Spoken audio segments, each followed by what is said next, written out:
retirement. I was just going to say Just that, make sure. like this one is, they're already interested and they're still a couple of years out. So I mean, you can get them a couple of years before, and that's what's the beauty of these luncheons, is you can identify every one of them in terms of how many years they have and just put them in the 360 in terms of how many, like X date the retirement date. Yeah. That's a beautiful thing. So we just started doing that too, which really helps.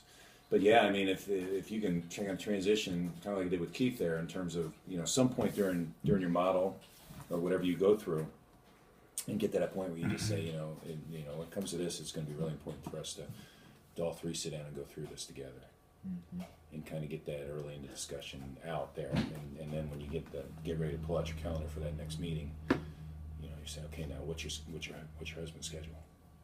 See, as subtle as it is, I think that's a big deal, because I believe he set it an expectation that I need to get together with you and your spouse. Mm-hmm.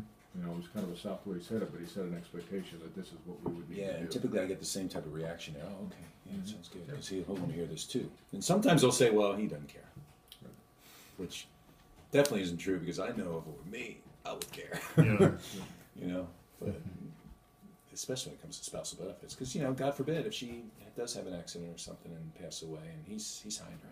A lot of these guys aren't getting pensions, so plot can help eliminate that though, because if she does a plot, hopefully he'll be the beneficiary on it. Yeah. Hopefully.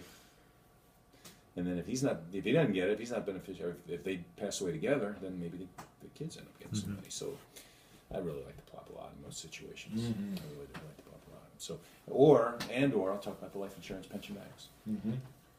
In this situation, I think, I haven't seen this yet, this is something I'm still in the see too. It sounds like we only have about $25,000 or $50,000 of permanent life insurance. And they both look like they're pretty healthy for 60-year-olds. So this could be a really nice situation where I can maybe get them a couple $100,000 of life insurance, and that way they can take their full benefit, Right. and build some cash value.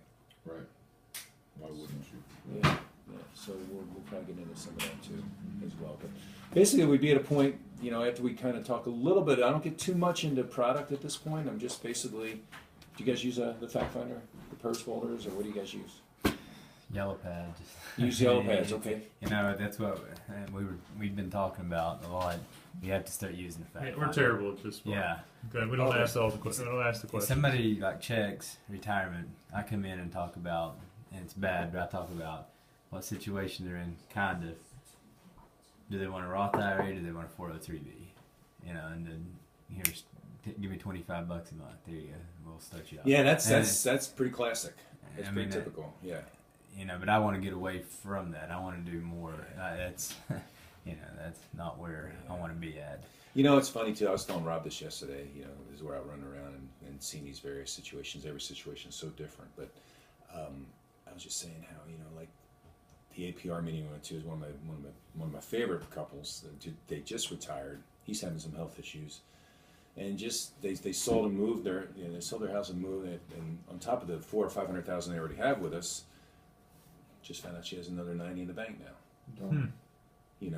And she wants to do something with 50 of it, so we're probably gonna do that the fixed index annuity, and give her a little bit better opportunity for some returns there. But you find these things all the time, but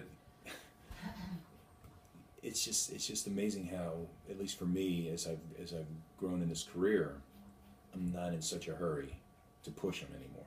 In my younger days, I would have been like, okay, let's do it right now, and they needed a little bit more time to think it over, and it's just like, just be patient, let them have some more information on it. They asked a lot of questions. Same with this couple. They asked a lot of questions. I was all set because we were basically giving a pretty nice proposal on